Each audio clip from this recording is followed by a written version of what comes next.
الحمد للہ نحمدہ ونصلی علی رسولہ الکریم۔ رمضان 2026 وائٹل والوں نے پیچھے چائے کا اسٹال لگایا ہوا ہے، لیکن پبلک سے گزارش ہے کہ شور شرابہ نہ کریں۔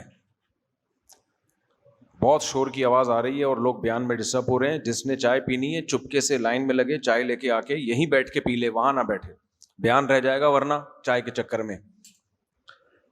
تو وائٹل والوں کا بھی شکریہ کہ فری پھوکٹ کی چائے پلا رہے ہیں، جزاک اللہ۔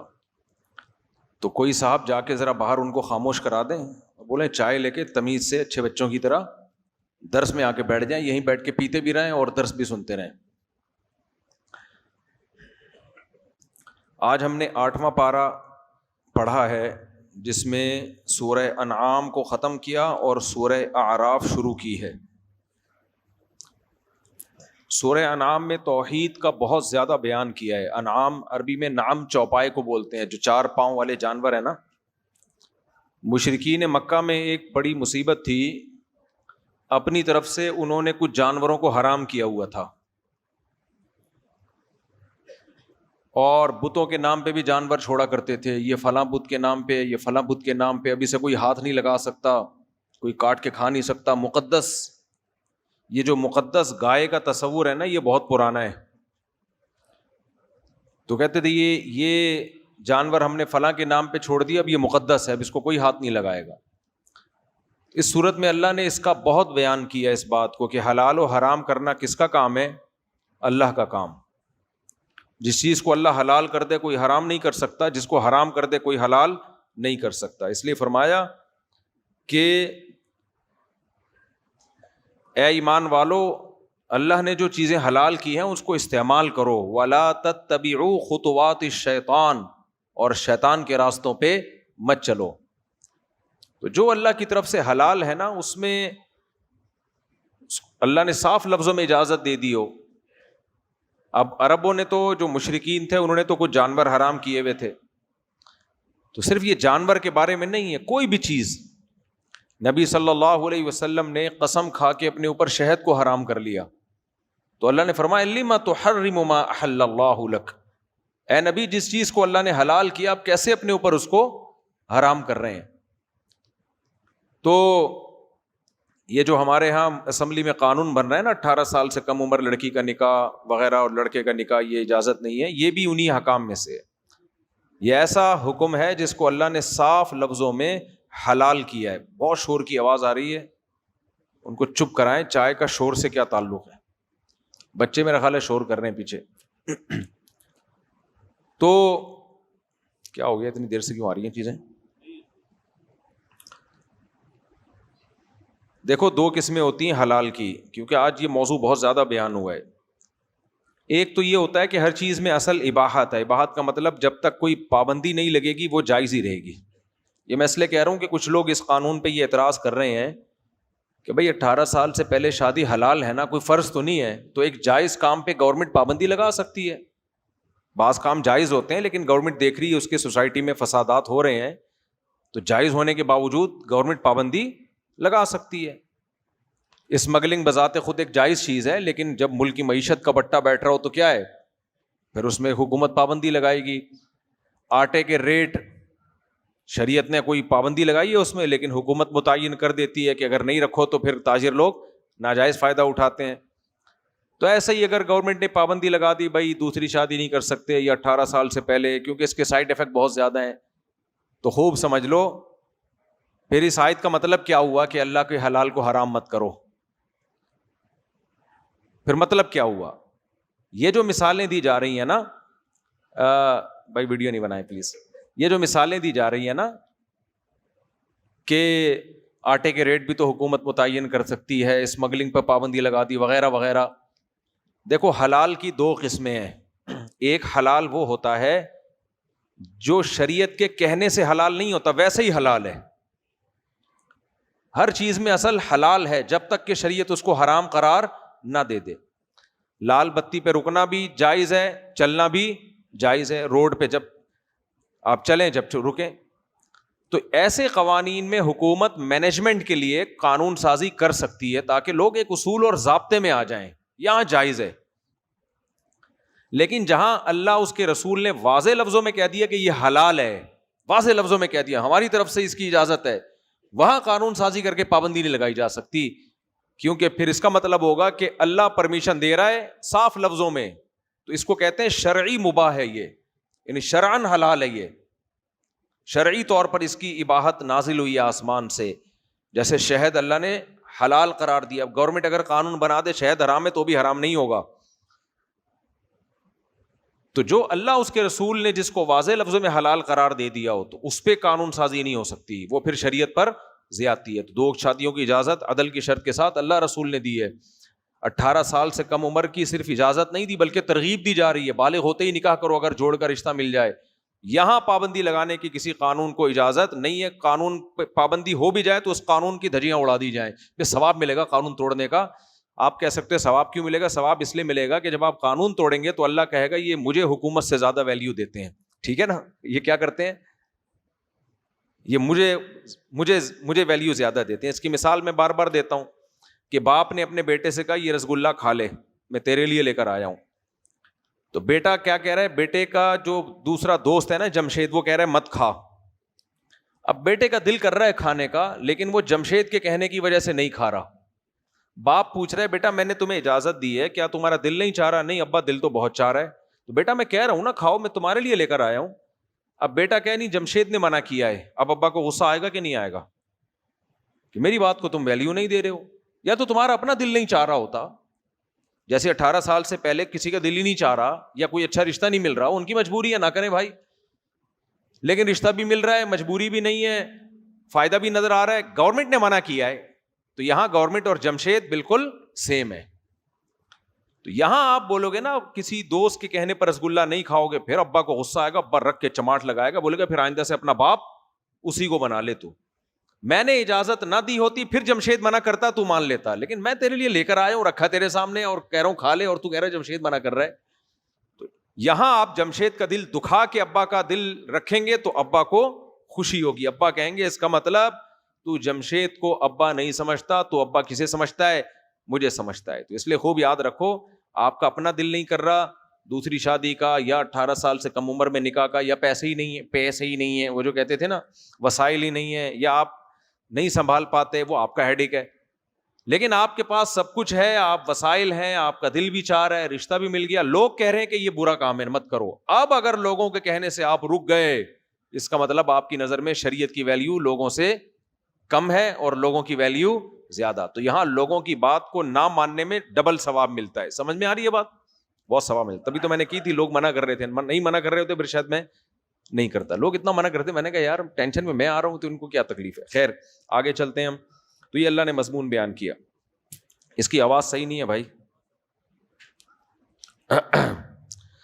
آگے اللہ تعالیٰ فرماتے ہیں وَلَا تَأْكُلُوا مِمَّا لَمْ يُذْكَرِ اسْمُ اللَّهِ عَلَيْهِ. حلال و حرام کی چیزوں میں ایک اور حکم بیان ہوا کہ جس جانور کو ذبح کرتے ہوئے اللہ کا نام نہ لیا گیا ہو اس جانور کو بھی مت کھاؤ.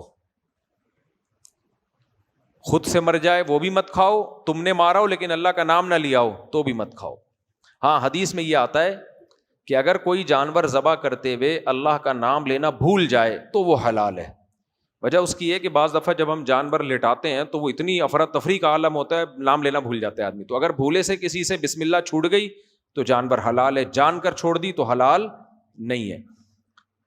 مشرکین اس پہ اعتراض کیا کرتے تھے کہ لو بھائی خود سے قدرت جانور کو مار دے وہ تو حرام ہے، اور ہم جانور قتل کریں تو وہ حلال ہے.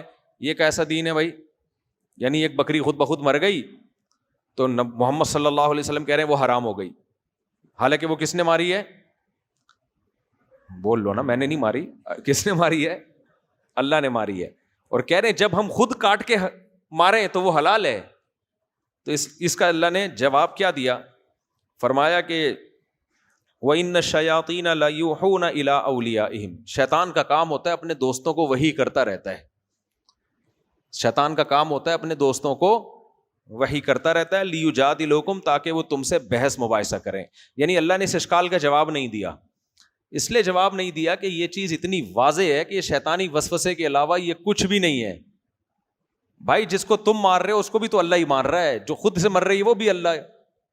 تو اللہ نے مار دیا, ناپاک کر دیا نا اس کو. حلال و حرام کا تعلق اس سے ہے کہ اس میں ظاہری یا روحانی نجاست ہے یا نہیں ہے. اگر وہ ہے تو چاہے وہ اللہ لے کر آئے یا خود سے آئے. تو اس لیے اس بےہودہ سوال کا جواب نہیں دیا, بس اللہ نے اتنا کہہ دیا کہ یہ جو سوال یہ لوگ آپ سے کر رہے ہیں اس کا منشا کیا ہے, یہ کیوں پیدا ہو رہا ہے. ان الشیاطین لیوحون الی اولیاءہم, شیطانوں کا کام ہوتا ہے اپنے دوستوں کو پٹیاں پڑھاتے رہتے ہیں. کچھ اعتراضات ہوتے ہیں جو شیطان ان کو سکھا رہا ہوتا ہے. آگے اللہ تعالیٰ نے فرمایا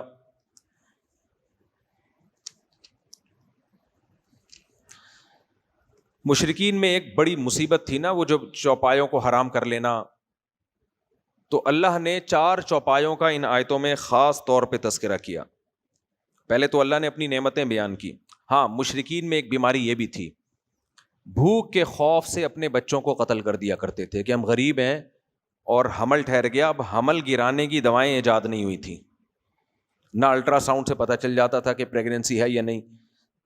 تو اب پریگننسی ہے تو گرائیں گے تو ماں مر جائے گی, ظاہر ہے ان کو کیا پتا. تو وہ انتظار کرتے تھے. جو غریب لوگ ہیں, جو مالدار ہیں, وہ ایسا نہیں کرتے تھے. غریب لوگ انتظار کرتے تھے کہ بچہ پیدا ہو, چاہے لڑکا یا لڑکی.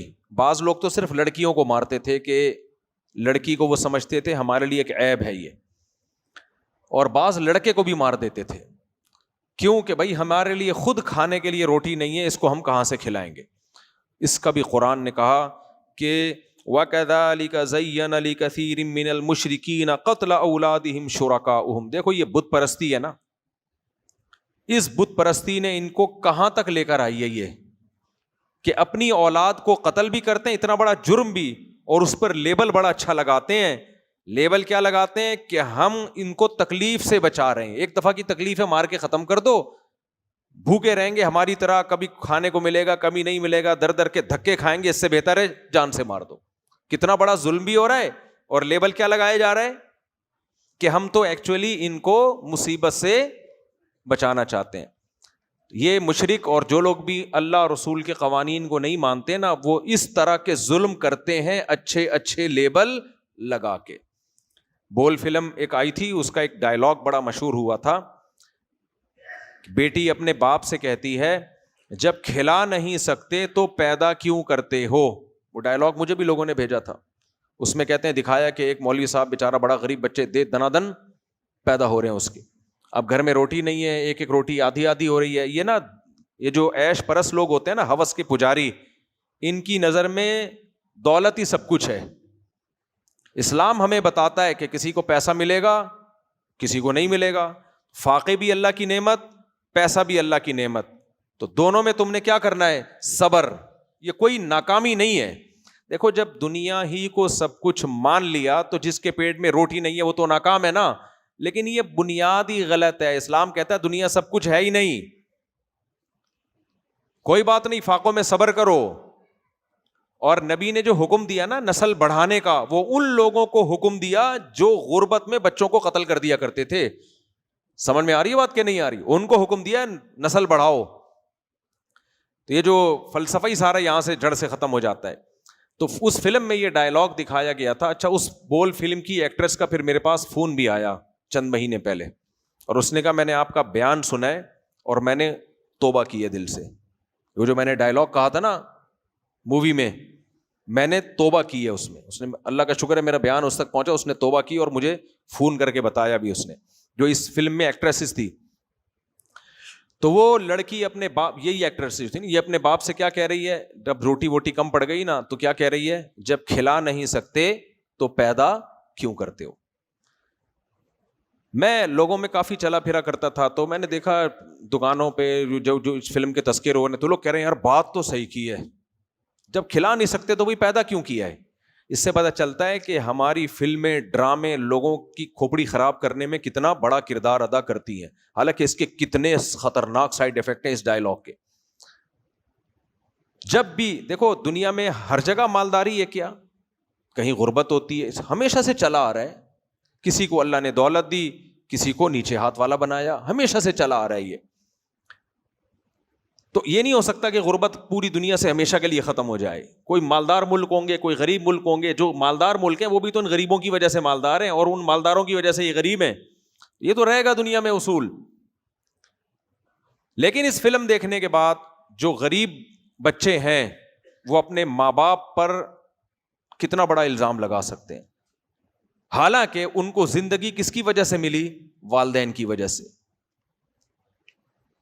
کیسے روکھی سوکھی کر کے ماں باپ نے ان کو کھلایا ہوگا, کبھی ایک وقت کھلا دیا, کبھی نہیں کھلایا, لیکن جو ایک ٹائم بھی کھلایا وہ بھی ان کا احسان ہے, ان باپ کی محنت ہے. وہ کسی دن ذرا سا ناغا ہوا کھانے میں, تو جن بچوں نے وہ مووی دیکھی ہوگی وہ اپنے باپ سے یا ماں سے کہیں گے نہیں کہ جب تمہارے پاس اسکولوں کی فیس کے پیسے نہیں تھے تو پیدا کیوں کیا.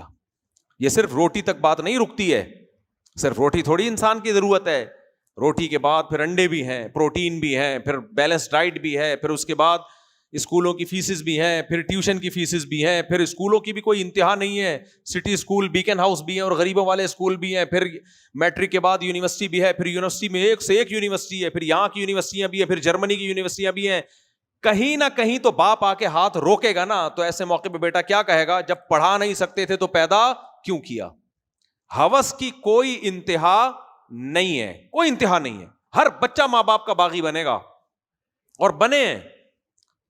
وہی ماں باپ جن کے سامنے شریعت نے جھکنے کا حکم دیا تھا کہ چاہے غریب ہوں چاہے مالدار ہوں, یہاں تک کہ مشرک اور کافر بھی ہوں, تو اللہ کہتے ہیں ان کے ساتھ اچھا سلوک کرو کیونکہ تمہارے یہ محسن ہیں. آپ بتاؤ, جب ماں یا باپ کو اولاد یہ تانا دے دے کہ جب کھلا نہیں سکتے, میرے بیان جب سے چل رہے ہیں نا, اس کے بعد کہتے ہیں جب شادی نہیں کر سکتے تھے ہماری تو پیدا کیوں کیا. اب یہ چلنا شروع ہو گیا. صحیح ہے, تو کتنا بڑا تانا دیں گے کہ نہیں دیں گے. یہ فلم اور ڈراموں نے بنا دیا ہے. تو میں نے جب وہ کلپ دیکھا نا, تو میں نے اس پہ بیان ریکارڈ کروایا تھا. میں نے کہا کہ میں اگر باپ ہوتا اور یہ بیٹی میری ہوتی اور مجھے کہتی کہ جب کھلا نہیں سکتے تھے تو پیدا کیوں کیا, تو میں اس کو جواب دیتا نمبر وار. نمبر 1, پہلا جواب یہ دیتا کہ اگر تجھے کھلایا نہیں ہے تو اتنی بڑی کیسے ہو گئی. بغیر کھائے اتنے بڑے ہو سکتے ہیں؟ بولو, اتنی بڑی کیسے ہو گئی. نمبر 2, کم کھایا ہوتا تو باپ کی آنکھوں میں آنکھیں ڈالنے کا کانفیڈنس نہیں ہوتا.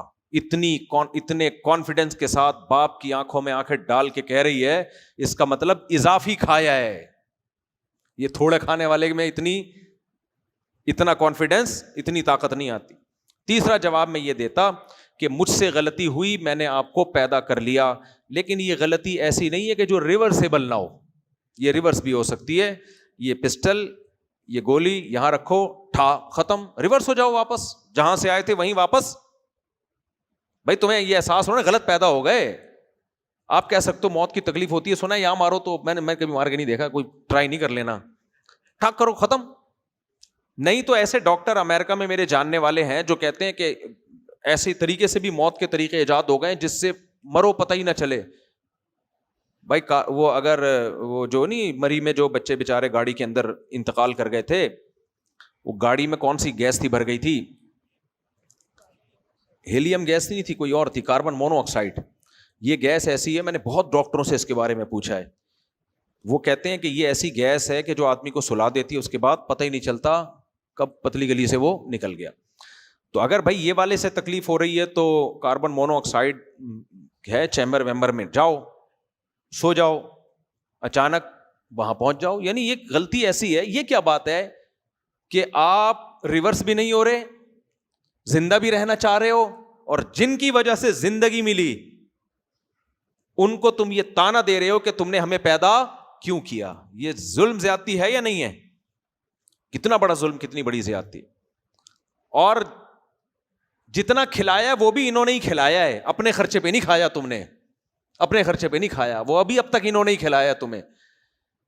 یہ ہے اچھے لیبل. تو یہی لیبل لگا کے مشرکین مکہ, وہ منافق نہیں تھے, وہ کہتے تھے کہ غلط پیدا ہو گیا, کھلا نہیں سکتے, ٹھا کر کے کیا کرو, تلوار سے یا جس طریقے سے بھی مارنا ہے مار دو. قرآن نے کہا نا نا نا, یہ تمہارے لیے حلال نہیں ہے. کیوں؟ اللہ نے فرمایا یہ کم بختوں کا جو شرک ہے نا, کیونکہ خدا کو نہیں مانتے نا, تو پھر عقل غلط گائیڈ کرتی ہے. اس شرک نے ان کو اس جرم پہ مجبور کیا. اور اللہ نے فرمایا قد خسر الذین قتلوا اولادہم سفہا بغیر علم, تحقیق برباد ہو گئے، خسارے میں چلے گئے وہ لوگ جنہوں نے اپنی اولاد کو حماقت میں قتل کیا. یعنی قیامت کے دن میں ان کو نہیں چھوڑوں گا. بغیر علم، بغیر کسی علم، دلیل کو بھی کہتے ہیں، بغیر کسی دلیل کے اپنی اولاد کو تم نے قتل کر دیا. تو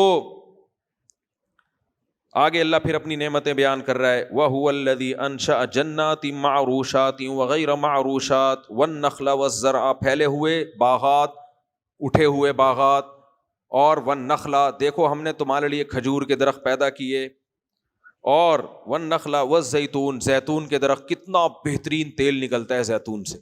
کمال کی بات ہے، ہمیں جب تیل نکالنا ہوتا ہے کتنا گہرا کھودتے ہیں، مشینیں آتی ہیں، کیونکہ زمین میں تیل اوپر نہیں ہے. ہمارا رب کیا کرتا ہے، زیتون کی ٹہنی لگاؤ، پتہ نہیں گوبر مٹی پانی کے ملاپ سے کیا عمل ہوتا ہے، ایسا بہترین تیل وجود میں آتا ہے درختوں میں، اس کے پھلوں میں، اس کی ٹہنیوں میں، کہ اس سے بہتر تیل کوئی ہو نہیں سکتا. اللہ کہتے ہیں وہ زیتون میں نے پیدا کیا، والرمانہ، اور انار میں نے پیدا کیا. کلوا من ثمرہ اذا اثمر، جب یہ درخت پھل دیا کریں ان کے پھلوں کو کھایا کرو. وآتوا حقہ یوم حصادہ، اور جب فصل کٹنے کا ٹائم آئے تو اس کا حق ادا کیا کرو. شریعت میں کیا حکم ہے، جب بھی کھیتی کٹے گی، کافر کیا کرتا ہے، کھا جاتا ہے ساری کی ساری، بیچ کے پیسہ کما لے گا، اس کی مرضی کسی ٹرسٹ میں دے یا نہ دے، چیریٹی کرے نہ کرے، اس کا ہیڈیک ہے. کرے گا بھی تو انسانیت کے جذبے سے، خدا کو خوش کرنے کے لیے نہیں. سمجھ میں آ رہی ہے بات؟ کافر بھی چیریٹی کرتے ہیں لیکن کس کے لیے، کہ بھائی ایز اے ہیومن ہم سب کو ایک دوسرے کی کیئر کرنی چاہیے بس. مسلمان کیا کرتا ہے، جب فصل کٹے گی تو اگر بارش کے پانی سے سیراب ہوئی ہے تو اس میں محنت کم ہے تو اس میں عشر نکلے گا 10واں حصہ، اور اگر خود پانی سے سیراب کی ہے تو اس میں محنت زیادہ ہے تو اس میں 20واں حصہ عشر، اور نصف عشر کہتے ہیں 10ویں حصے کو. جب بھی کھیتی کٹے گی، آتوا حقہ یوم حصادہ، مسلمان اس میں سے 10واں یا 20واں حصہ کہاں بانٹ دے گا، غریبوں میں. اس لیے نہیں کہ ایز اے ہیومن ہمارا فرض بنتا ہے، نا نا نا نا نا. مسلمان کہتا ہے خدا نے اس کھیتی کو زمین سے اگایا ہے، اس کا مالک میں نہیں ہوں، لہذا وہ کہہ رہے کہ میں نے دی ہے. ما کان لکم ان تنبتوا شجرہا، تم نے ان درختوں کو اپنے ہاتھوں سے پیدا نہیں کیا، یہ رمان، انار، انگور، کھجور یہ میں نے بنائے ہیں. تو مسلمان کہتا ہے جس نے بنائے ہوئے تو سارے اسی کے، لیکن وہ کہہ رہا ہے 10واں دے دو، تو چلو ہم اس کے لیے کتنا دے دیں گے، 10واں دے دیں گے. تو مسلمان کے چیریٹی کرنے میں اور کافر کے چیریٹی کرنے میں کیا ہے فرق. کافر جب چیریٹی کرے گا تو وہ یہ ذہن میں رکھے گا کہ تھا میرا لیکن میں نے ان کو بھی دے دیا. مسلمان جب چیریٹی کرے گا تو وہ یہ سوچے گا میرا تھا ہی نہیں، 10 کے 10 حصے اللہ کے تھے، اس کا احسان ہے 9 مجھے رکھنے کی اس نے اجازت دے دی، اور کسی پہ احسان تو جتلا ہی نہیں سکے گا. اس لیے کہ بھائی یہ تو سارا اللہ کا تھا تو اس نے کہا ہے کہ اس میں سے ایک حصہ کیا کرو، میرا حصہ مجھے دے دو. اور کمال کی بات ہے کہ اللہ یہ مانتا ہی نہیں ہے کہ تم غریبوں کو دے رہے ہو. اللہ کہتا ہے جتنا دے رہے ہو یہ اصل میں مجھے دے رہے ہو، یہ غریب لوگ میری طرف سے نمائندہ بن کے قبول کر رہے ہیں، وکیل بن کے، اصل میں تم کسے دے رہے ہو، مجھے دے رہے ہو. من ذا الذی یقرض اللہ قرضا حسنا، تبھی قرآن کہتا ہے کون ہے جو مجھے قرضہ دے گا. باہر جو ہے نا خاموش کرا دیں ان کو اس سے پہلے کہ میری کھوپڑی آؤٹ. اچھا بھائی آگے ہم چلتے ہیں. آگے اللہ فرماتے ہیں دیکھو اس کی نعمتیں ہیں، 8 قسم کے جانور اس نے تمہارے لیے حلال کر دیے، ان میں سے کوئی بھی حرام نہیں. ثمانیۃ ازواج، کتنی قسمیں ہیں بولو، 8. الگ سے اللہ ان کو ہائی لائٹ کر رہے ہیں. فرمایا من الضأن اثنین، دمبا اور بھیڑ میں سے 2، یعنی نر اور مادہ کو اللہ الگ الگ بیان کر رہے ہیں.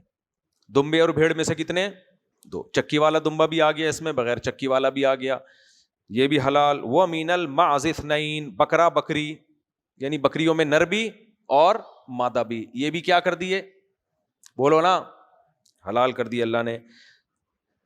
اور قل اذکرین حرم ام الانثیین، بتاؤ اللہ نے اس میں سے مذکر کو حرام کیا یا مؤنث کو حرام کیا، سب حلال ہیں.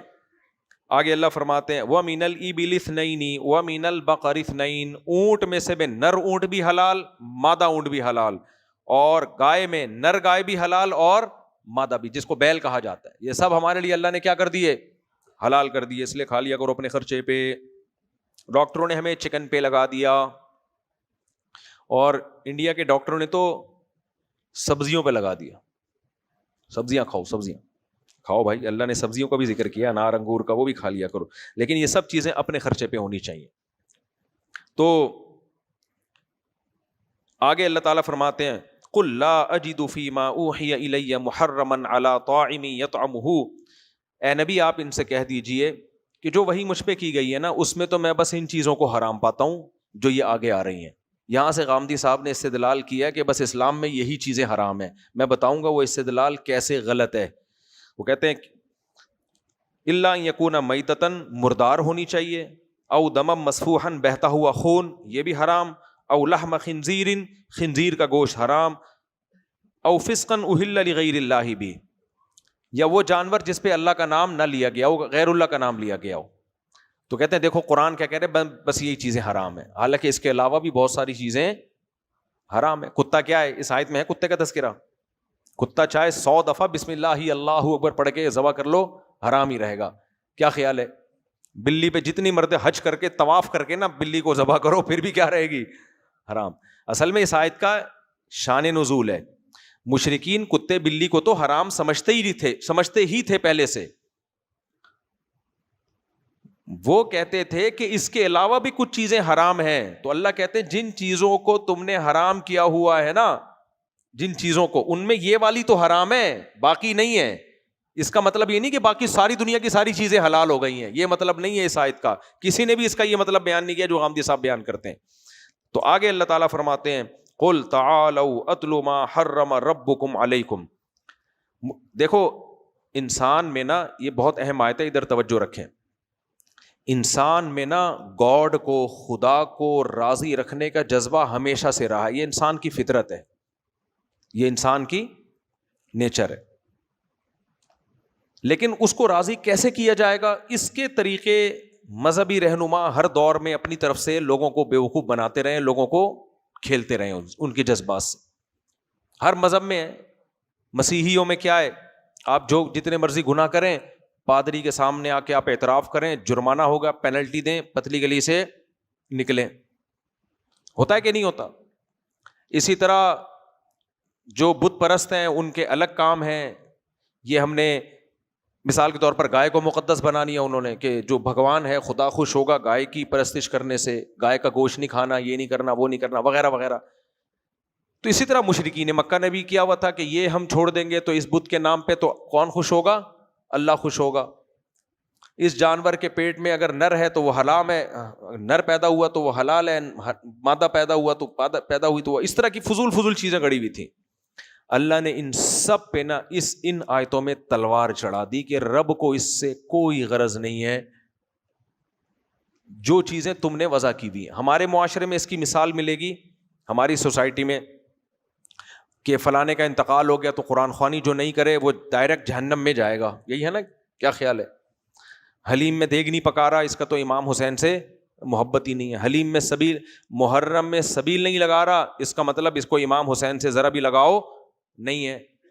ربیع الاول میں عید میلاد النبی نہیں منا رہا اور اچھے کپڑے نہیں پہن رہا, تو وہ کیا ہے, سوائے ابلیس کے جہاں میں سبھی تو خوشیاں منا رہے ہیں, تو یہ خوشیاں نہیں منا رہا تو یہ جہنم میں جائے گا. ہر شخص نے, ہر ایک نے کچھ نہ کچھ, مسلمانوں میں بھی ہیں, غیر مسلموں میں بھی ہیں. اللہ نے ان آیتوں میں بتایا قل, اے نبی ان سے کہہ دیجئے تعالو, ادھر آؤ, آؤ میں تمہیں بتاتا ہوں. کتنا زبردست انداز ہے نا قرآن کا, آؤ میں تمہیں بتاتا ہوں خدا کن چیزوں سے خوش ہوتا ہے, کن چیزوں سے ناراض. ان رسومات کا اللہ کو راضی کرنے یا نہ کرنے سے کوئی تعلق نہیں. کتنا پیارا انداز ہے نا, جیسے کوئی بندہ کنفیوز ہو کہ یعنی اس کو راستہ نہیں مل رہا, اس نے جانا ہے لانڈھی, انڈا موڑ پہ کھڑا ہوا ہے, اس کو جانا کہاں ہے, لانڈھی. اب وہ پریشان ہے, ایک رکشے والے سے پوچھتا ہے لانڈھی کی طرف, وہ کہتا ہے ایسا کر یہاں سے یوں جا پھر سیدھے ہاتھ پہ ٹن مار, وہ کٹھی پہاڑی کی طرف بھیج دیا اس کو. دوسرا کہتا ہے ابے نہیں یہ غلط بتا رہے, تو ایسا کر یہ ناگن کی طرف نکل, وہاں سے رائٹ پہ ٹن مار.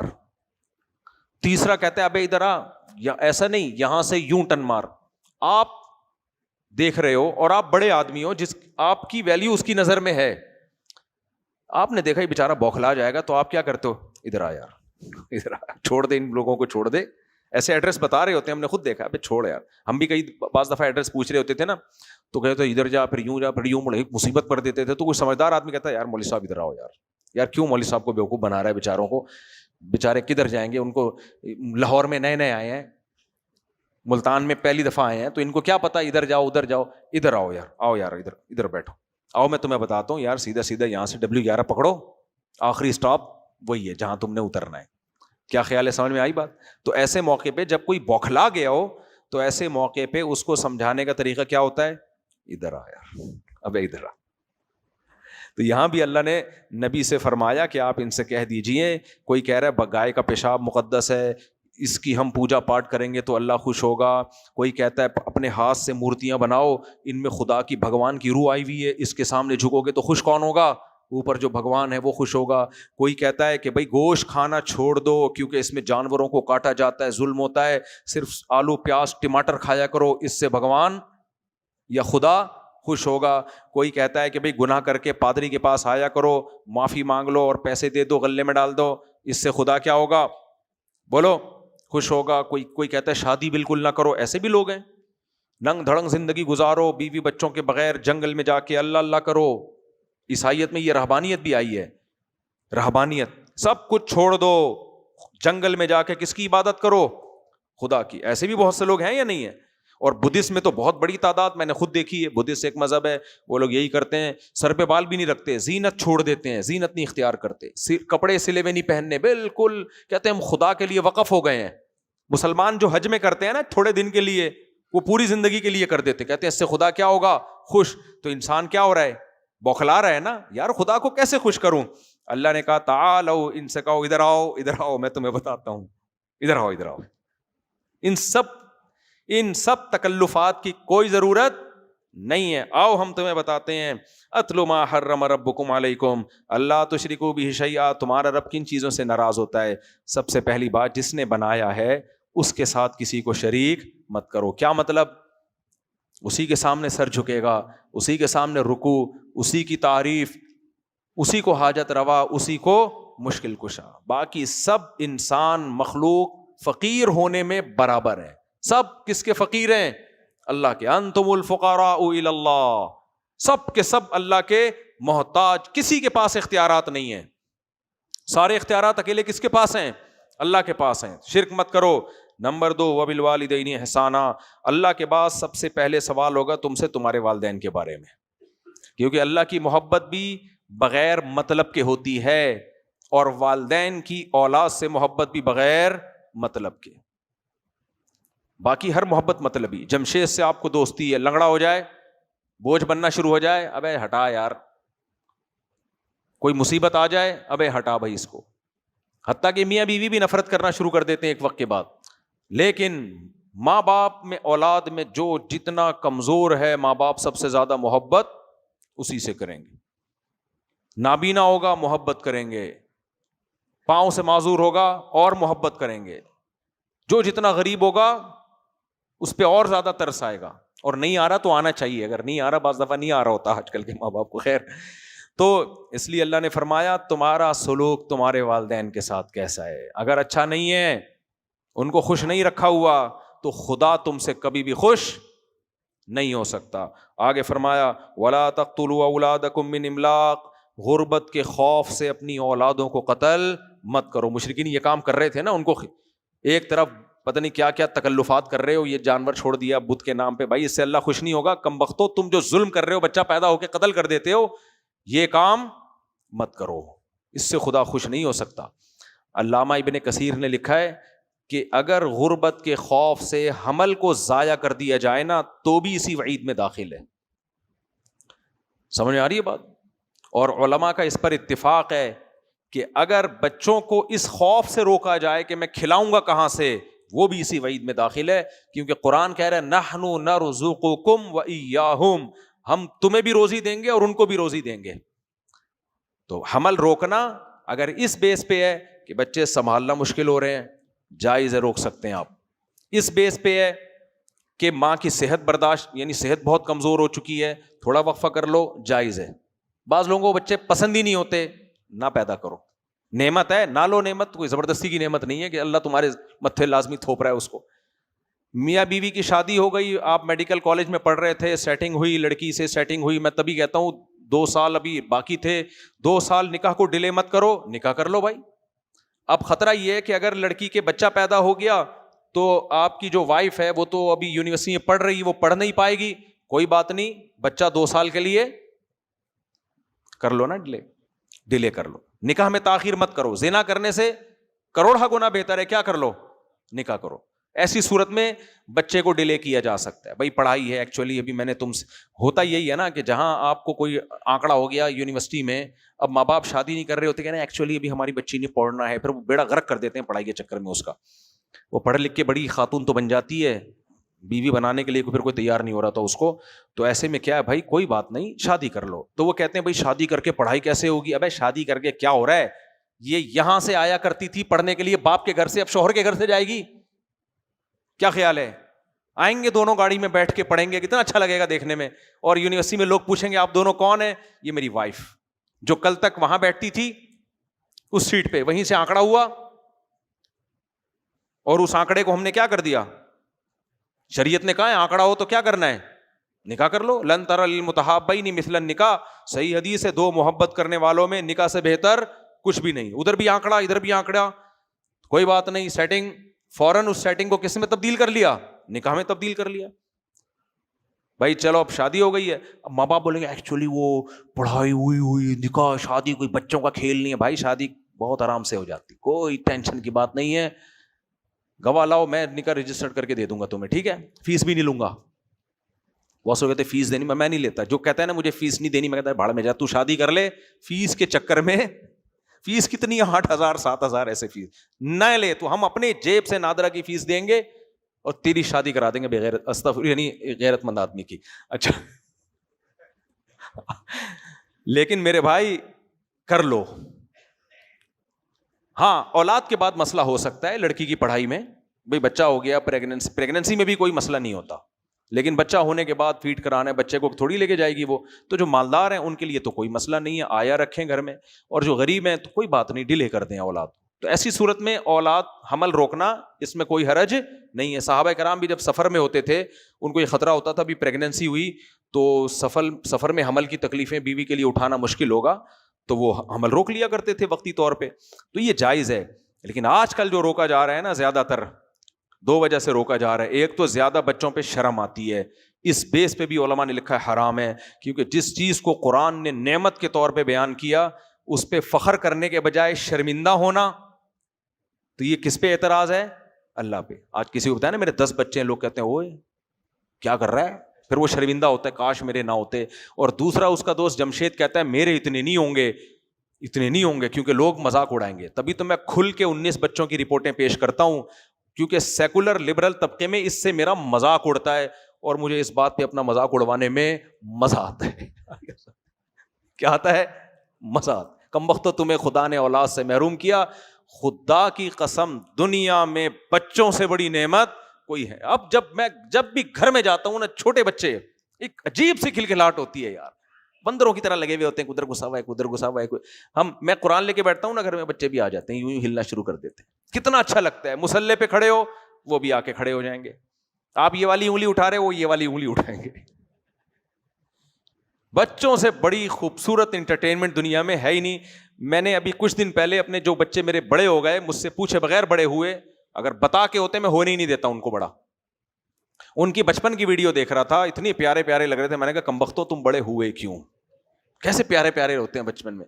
اتنی بڑی نعمت ہے، اللہ نے ان بیچاروں کو محروم کر دیا مذہب سے بغاوت کے نتیجے میں. تو پھر یہ ہمارا مذاق اڑا رہے ہیں، اتنے بچے. تو اڑانے تو کوئی بات نہیں، اللہ نے ہمیں نعمت دی ہے، اور یہ اسلام نہ ہوتا تو ہمارے اتنے بچے نہیں ہوتے پھر. تو اس لیے علماء نے لکھا 2 وجہ سے یہ بالکل حرام ہے. ایک، بچوں میں عار محسوس کرنا، ذلت محسوس کرنا. نمبر 2، کھلاؤں گا کہاں سے ان کو، اس بیس پہ حمل روکنا حرام. باقی جائز ہے، کسی اور بیس پہ روکا جا سکتا ہے. آگے اللہ تعالیٰ فرماتے ہیں کہ لا تقتلوا اولادکم من املاق، غربت کے خوف سے اولادوں کو قتل مت کرو. یہ وہی مشرک لوگ تھے جو اولاد کو قتل کرتے، لیکن جب اسلام قبول کیا تو اسی غربت میں، وہ غربت بڑھی ہے وقتی طور پہ، وہ تو بعد میں فتوحات ہوئی ہے نا، بہت بعد میں. پھر جو صحابہ کی اولادیں ہوئی ہیں، میں نے اپنی کتاب میں لکھا ہے کس کس صحابی کے کتنے بچے تھے. حضرت علی رضی اللہ تعالیٰ عنہ غربت کی انتہا پہ تھے، اور 30 بیٹے ان کے جن کے کتابوں میں نام لکھے ہوئے ہیں. کس کے؟ سیدنا علی ابن ابی طالب کے. انس ابن مالک کے.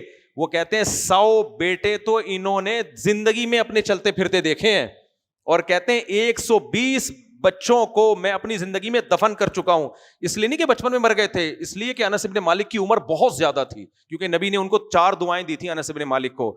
اچھا، یہ 120 بچے ایک بیوی سے نہیں ہو سکتے، اس زمانے میں باندیاں بھی ہوتی تھیں، لیکن تھے تو بہرحال اتنے نا، تھے تو کتنے. انس ابن مالک نے نبی صلی اللہ علیہ وسلم کی خدمت کی تھی، تو نبی نے ان کو 4 دعائیں دی. اے اللہ اس کے مال میں برکت دے، اے اللہ اس کی اولاد میں برکت دے، اے اللہ اس کی عمر میں برکت دے. بخاری کی حدیث ہے، اے اللہ آخرت میں اس کی مغفرت کر دے. انس ابن مالک 100 سال سے زیادہ عمر یہ حدیث لوگوں کو بصرہ میں سنا رہے ہیں. کہتے ہیں 3 دعائیں میں نے نبی کی اپنی آنکھوں سے دیکھ لی، اور یہ وہ دعائیں تھیں جو نبی کے خدمت کے بدلے میں ملی ہیں. اس سے پتہ چلتا ہے بزرگوں کی خدمت کر کے دعاؤں لینے میں اور فری پھوکٹ کی دعاؤں میں تھوڑا سا کیا ہوتا ہے، بولو. ماں باپ کی خدمت کر کے دعائیں لینا اور فری پھوکٹ کی دعائیں، دونوں کے میں جان میں کیا ہوتا ہے، فرق ہوتا ہے. تو ایک تو پیغمبر کی دعا ویسے ہی جاندار، پھر وہ خدمت کے طور پہ. تو کہتے ہیں میں نے 3 دعائیں تو دیکھ لی ہیں. نبی نے دعا دی تھی مال دے. کہتے ہیں بصرہ میں میرے باغات ہیں، کسی کا باغ سال میں 2 مرتبہ پھل نہیں دیتا، میرا باغ سال میں 2 دفعہ پھل دیتا، اتنا مال ہے. اور کہتے ہیں سارا صدقہ کر دیتا ہوں میں. سارا کیا کر دیتا ہوں؟ صدقہ. دوسرا، عمر کہتے ہیں اتنی لمبی ہو گئی ہے کہ مجھے زندہ رہتے ہوئے شرم آنے لگی ہے، میرے ساتھ کے جتنے تھے سارے جا چکے. زندہ رہتے ہوئے کیا آ رہی ہے؟ شرم آ رہی. اور کہتے ہیں بچے میرے اتنے کہ میری بیٹی امینہ نے مجھے بتایا کہ میں 120 بچوں کو دفن کر چکا ہوں. یعنی وہ تو زیادہ عمر کی وجہ سے، ان میں کچھ شہید ہوئے ہوں گے. اس وقت تو جہاد بھی بہت ہو رہا تھا نا، بہت زیادہ لوگ، شہادتیں بھی بہت ہوتی تھیں. اور کہتے ہیں چوتھی جو دعا تھی نا مغفرت، اس کی اللہ سے امید لگا کے بیٹھا ہوں کہ جس اللہ نے 3 دعائیں قبول کی ہیں وہ آخرت میں مغفرت بھی کرے گا. تو آگے اللہ نے فرمایا وَلَا تَقْتُلُوا وَلَا تَقْرَبُوا الْفَوَاحِشَ مَا ظَهَرَ مِنْهَا وَمَا بَطَنَ. بے حیائی کے کاموں کے قریب بھی مت جاؤ. ڈرامے، فلمیں، ٹک ٹاک پہ لڑکیوں کو دیکھنا، فحش موویز دیکھنا، لڑکیوں سے آنکڑے دیکھو. اعتکاف میں بھی لوگ موبائل لے کے بیٹھے ہوئے ہوتے ہیں، گرل فرینڈ سے بات ہو رہی ہے. یہ گرل فرینڈ نہیں ہے بھائی اسلام میں. Girlfriend, boyfriend is equal to گدھا پلس گدھی، کیونکہ گدھا گدھی کے ساتھ فزیکل ریلیشن قائم کرتا ہے وداؤٹ میرج.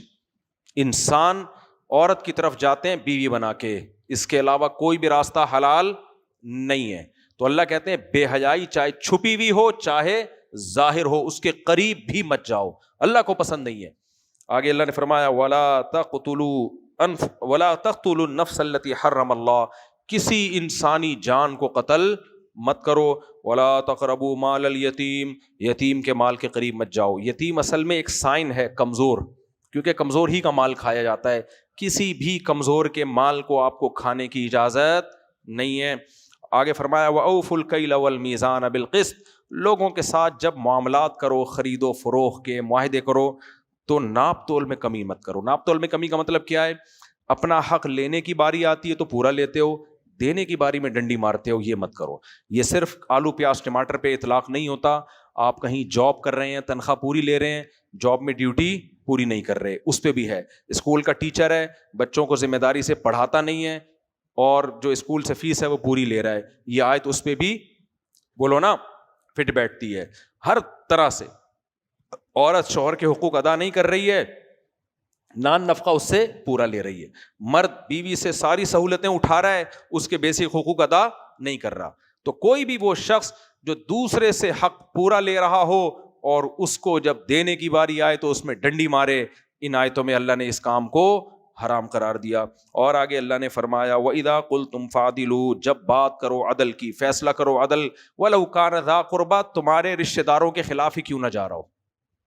یہ بڑا مسئلہ ہے آج، جب کسی کو ثالث بنا دیا جائے وہ کس کو فیور کر رہا ہوتا ہے؟ اپنے چاچے مامے کو، اپنے دوست کو۔ نہ جب بات کرو، اس میں سیاسی لیڈر بھی آتے ہیں، ہمارے جتنے سیاسی لیڈر ہیں ان کو ماننے والے، ایک غلطی اپوزیشن والے لیڈر سے ہو اس کو کہیں گے غلط، وہی غلطی آپ کا لیڈر کرے گا کہیں گے ایکچولی اس میں کیا ہے مصلحت۔ یہ تو ہم دیکھ رہے ہیں بھائی کہ یہ کیا بات ہے، وہی غلطی اس نے کی تھی تو اس کو تو تم نے کہا 2 نمبر ہے، وہی تمہارا لیڈر کر رہا ہے، مصلحت ہے تو ہو سکتا ہے وہاں مسئلہ تو اپنے لیڈر کی بات آئے گی اس کی ہر غلط کو صحیح، دوسرے کی بات آئے گی اس کی ہر صحیح کو بولو غلط۔ تو یہ ہر جگہ چل رہا ہے مارکیٹ میں۔ آپ کسی قوم سے ہیں، آپ کی قوم میں کوئی برائی بیان کرے، نہیں یہ برائی نہیں ہے، دوسرے کی قوم کی برائی بیان کرے، دیکھا ہم تو پہلے ہی کہتے تھے یہ ایسے لوگ ہیں، تو وہ آپ میں بھی تو ہے۔ جہاں بھی آپ کسی کو فیور دے رہے ہیں ناجائز، وہ تمام فیور اس آیت میں اللہ نے کیا کر دی ہیں؟ حرام۔ آگے چلتے ہیں، اللہ تعالیٰ فرماتے ہیں وَبِعَهْدِ اللَّهِ أَوْفُوا، اللہ سے جو تم نے معاہدہ کیا ہے اس کو بھی پورا کرو، اور یہ میرا سیدھا راستہ ہے شریعت کا، اس پہ چلو، اس کے علاوہ راستوں پہ مت چلو۔ یہ سورہ بنی اسرائیل میں اللہ نے زیادہ ڈیٹیل میں بیان کیا ہے، وہاں میں انشاءاللہ ان آیتوں پہ بیان کروں گا۔ آگے ایک بڑی دلچسپ آیت ہے، آگے اللہ تعالیٰ فرماتے ہیں کہ دیکھو وَهَذَا كِتَابٌ أَنزَلْنَاهُ مُبَارَكٌ، یہ کتاب ہے جسے ہم نے نازل کیا۔ اور اس سے پہلے آیتیں کہ ہم نے موسیٰ علیہ السلام کو تورات دی تھی جس نے بنی اسرائیل کے لیے ہر چیز کو کھول کھول کے بیان کر دیا۔ اب تمہیں بھی ہم ایک کتاب دے رہے ہیں جس کو کیا کہا جاتا ہے؟ قرآن۔ آگے فرمایا فَاتَّبِعُوهُ، اس کو فالو کرو، ان تقولوا انما انزل الکتاب علی طائفتین من قبلنا، اگر میں تمہیں یہ قرآن نہ دیتا تم کہتے اے اللہ مسیحیوں کو بھی بائبل انجیل ملی، بنی اسرائیل کو تورات ملی، ہمیں تو کوئی کتاب تو نے آسمان سے نازل کر کے دی نہیں ہے، ہمارے پاس تو بس فزکس، کیمسٹری اور میتھ کی کتابیں ہیں، پیسہ کمانے کے طریقوں کی کتابیں ہیں، میڈیکل سائنس کی کتابیں، ہم تو بس ان پر عمل کریں گے، ہمارے پاس خدا کی طرف سے تو کوئی ہدایت نامہ آیا ہی نہیں ہے جس میں لکھا ہو کہ کیا کرنا چاہیے اور کیا نہیں کرنا چاہیے۔ لہذا ہم تو گورنمنٹ کے لا کو دیکھیں گے، امریکہ میں امریکہ کے لا کو دیکھا جاتا ہے، ان کے ہاں زنا لیگل ہے تو ہم بھی کیا سمجھیں گے؟ معاذ اللہ زنا کو لیگل، وہ شراب کو لیگل سمجھتے ہیں ہم بھی لیگل سمجھیں گے، وہ سود کو لیگل سمجھتے ہیں ہم بھی لیگل سمجھیں گے، وہ بوڑھے ماں باپ کو اولڈ ہاؤس میں جمع کرانے کو لیگل سمجھتے ہیں ہم بھی کیا سمجھیں گے؟ لیگل۔ تو اللہ کہتے ہیں کہ میں نے نازل اس لیے کی ہے کہ تم یہ نہ کہتے کہ اے اللہ تو نے پچھلی امتوں پہ کتابیں نازل کی ہمیں تو کچھ ملا ہی نہیں، وَكُنَّا عَنْ دِرَاسَتِهِمْ لَغَافِلِينَ، وہ کتابیں تو ہمیں سمجھ میں ہی نہیں آ رہی ان میں کیا لکھا ہوا ہے۔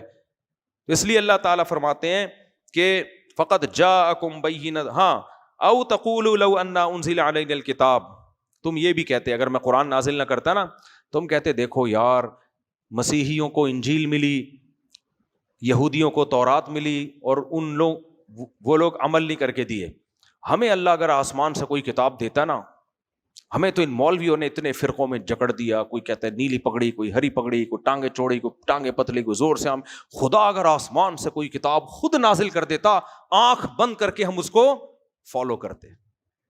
تو اللہ کہتے ہیں فقد جاءکم بینہ، آ گئی ہے تمہارے پاس کتاب، ٹھیک ہے۔ وہ دیوبندی کیا کہہ رہا ہے، بریلوی کیا کہہ رہا ہے، اہل حدیث کیا کہہ رہا ہے، فلانا کیا کہہ رہا ہے، یہ تو غلط نہیں کہے گی نا، اس کی تو آیتیں صاف صاف ہیں، ان میں کون سی غلط بات ہے کہ شرک مت کرو، یتیم کا مال مت کھاؤ، نماز قائم کرو، رمضان کے روزے رکھو، اس میں کسی مولانا کا اختلاف ہے؟ زنا مت کرو، لا تقربوا الزنا، زنا کے قریب بھی مت جاؤ، کسی بے حیائی کے کام کے قریب بھی مت جاؤ، اس میں کوئی اختلاف کر سکتا ہے؟ اگر کوئی مولوی اس سے اختلاف کرے لوگ اس کو ویسے ہی سوسائٹی سے نکال دیں گے، ابے تو قرآن میں کیسے تو اختلاف کر رہا ہے؟ تو اس لیے اللہ فرماتے ہیں اب تمہارے لیے حجت تمام ہو چکی ہے، اور یہ تمہیں ڈرانے کے لیے نہیں ہے، ہدن، اس میں ہدایت بھی ہے، ورحمہ، اور رحمت بھی ہے تمہارے لیے، اس کو فالو کرو گے تم پر رحمت ہوگی۔ تو فمن اظلم ممن کذب بآیات اللہ، فرمایا میں نے تو نازل کر دی، اس سے بڑا ظالم کون ہوگا جو میری نازل کردہ کتاب ہی کا منکر ہو جائے۔ ایک جگہ قرآن نے بڑی زبردست بات کی، فأتوا بکتاب اہدا منہما، فاتوا بکتاب من عند اللہ اہدا منہما، کہ اگر یہ اللہ کا کلام نہیں ہے تو پھر کون سا کلام ہے؟ یعنی پھر اور کوئی کتاب لے کر آؤ نا، پھر تو سیدھا سیدھا مطلب یہ ہوا کہ خدا نے اپنے بندوں کی ہدایت کے لیے کچھ نازل کیا ہی نہیں ہے، ان کو لاوارث چھوڑ دیا ہے. یہ کس پر الزام ہوگا؟ اللہ پہ. ایسے ہی چھوڑ دیا. آپ اپنے بچے کو امریکہ بھیج رہے ہو جہاز میں بٹھا کے، اس کو بتا نہیں رہے کہاں اترنا ہے، ایئرپورٹ پہ کون لینے آئے گا، کون سی یونیورسٹی میں تم نے پڑھنا ہے، کون سی کتابیں، کون سا سبجیکٹ، کس یونیورسٹی کی میں نے فیسز دی ہیں. وہاں جا کے وہ پاگلوں کی طرح کیا کر رہا ہے؟ باولوں کی طرح گھوم رہا ہے کہ مجھے کس سلسلے میں یہاں بھیجا گیا ہے. تو یہ الزام کس پر ہوگا؟ ابا پر، کہ یار تو نے بیٹے کو امریکہ بھیج دیا. جانور کو تو اللہ نے پیدا کیا نا، اس کو تو اس کی نیچر پہ ڈال دیا ہے، اس کو ضرورت ہی نہیں ہدایت کی. مسئلہ کس کے ساتھ ہے؟ انسان کے ساتھ. اس کو ہدایت نہیں ملے، تبھی تو دنیا میں اتنے مذاہب ہیں، کیونکہ ہدایت نہیں ہے تو ہر شخص نے اپنی دماغ سے ایک مذہب گڑھا ہوا ہے. تو اس لیے اللہ نے فرمایا کہ اگر یہ نہیں ہے تو پھر کون سی کتاب ہے؟ لاؤ کوئی دوسری، پھر کمپیئر کر لیں گے اس کا قرآن کے ساتھ. کوئی ہے مارکیٹ میں جو آسمانی کتابیں جو یا مذہبی کتابیں ہیں وہ تو ہے ہی نہیں کہ ان کو خدا کی طرف منسوب کیا جائے. آپ وہ کتابیں پڑھ کے دیکھو، ایک لفظ سمجھ میں نہیں آتا. تو اس لیے اللہ فرماتے ہیں لاؤ پھر کوئی کتاب. آگے اللہ نے بس ایک دھمکی دی ہے، بس یہ میں وہ آیت پڑھ کے درس کو ختم کرتا ہوں. هل ينظرون الا ان تأتيهم الملائکہ. اللہ فرماتے ہیں دلائل سے میں نے حجت تمام کر دی ہے، ابھی انتظار کر رہے ہیں فرشتے اتریں.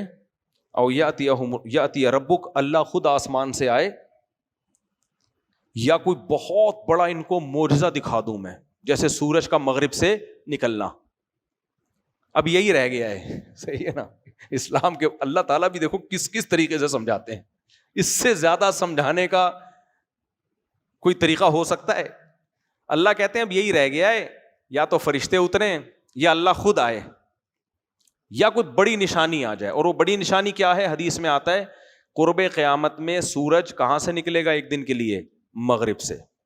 یہ ایک ایسی چیز ہوگی جس کا ابھی تو ہم کہتے ہیں نا لوگ، میں نے جیسے شہیدوں کے خون کی، خدا کی قسم میں نے خوشبو سونگھی ہے، قرآن میرے ہاتھ میں ہے، بندہ شہید ہوا اور اس کے خون میں خوشبو. لیکن سائنٹیفکلی یہ ممکن ہے؟ نہیں ہے. اور ایک شہید کی نہیں، یہ سائنٹیفکلی ممکن نہیں ہے. لیکن آپ کہہ سکتے ہو مفتی صاحب کہہ رہا ہے، ہو سکتا ہے مفتی صاحب کو وہم ہو گیا ہو سکتا ہے مفتی صاحب پھینک رہے ہو سکتا ہے مفتی صاحب کا دماغ خراب ہو گیا ہو سکتا ہے مفتی صاحب کی ناک میں پہلے سے کسی نے خوشبو لگا دی ہو اور سونگتے ہوئے ان کو کہاں سے آ رہی ہے؟ وہاں سے آ رہی. 20 تعویلات ہو سکتی ہیں، لیکن کچھ معجزے ایسے ہوں گے کہ جس میں کوئی تعویل ممکن نہیں. پوری دنیا دیکھے گی وہ. جیسے چاند کے 2 ٹکڑے ہونا مشرکین مکہ میں بڑی تعداد نے دیکھا، تبھی انہوں نے اس ٹکڑے ہونے کا انکار نہیں کیا، انہوں نے یہ کہا یہ جادو ہے، ٹکڑے کا انکار نہیں کیا. تو جادو بھی چند لوگوں پہ ہوتا ہے نا، سب کو تھوڑی ہوتا ہے.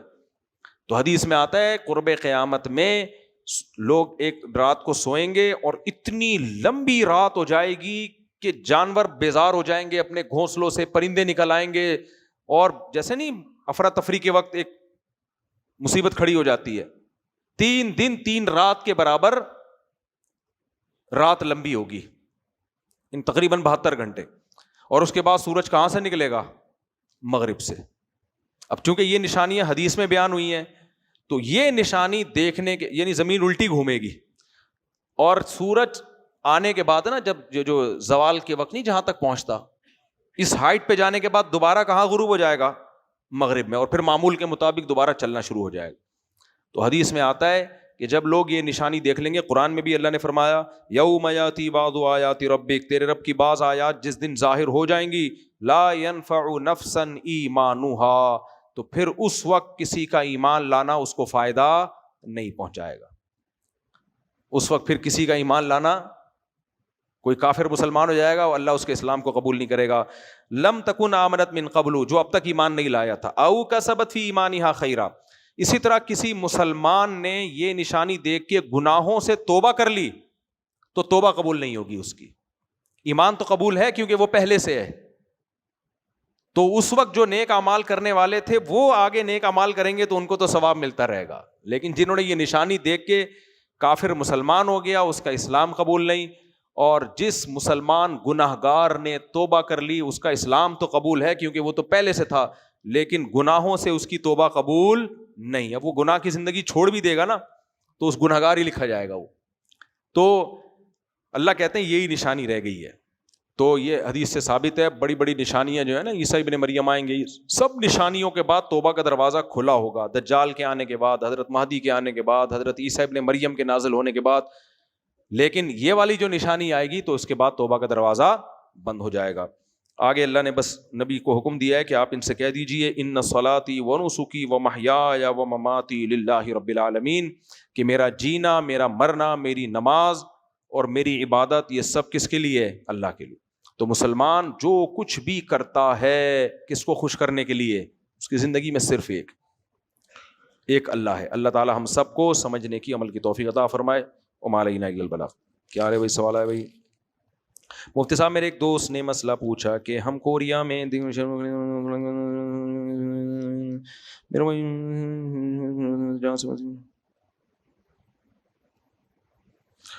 کرایہ تو مسجد میں استعمال ہو سکتا ہے, لیکن ریسٹورنٹ میں کہ صرف خنزیر شراب ہی بکتا ہے تو پھر تو اس ریسٹورنٹ کی آمدن جائز نہیں ہے نا.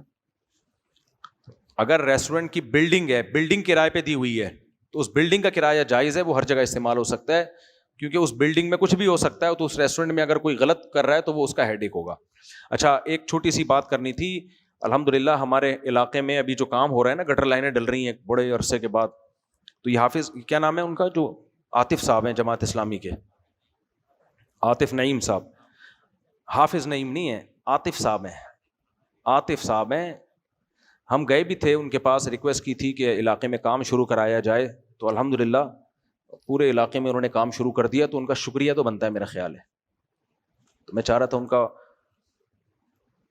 ریکارڈڈ شکریہ ادا کر دوں میں. تو اللہ ان کو جزائے خیر دے. کتنی گندگی پڑی ہوئی ہے آپ دیکھو یہاں. میں تو اس راستے سے گزرنا ہی چھوڑ دیا, میں نے راستہ ہی تبدیل کر لیا ہے.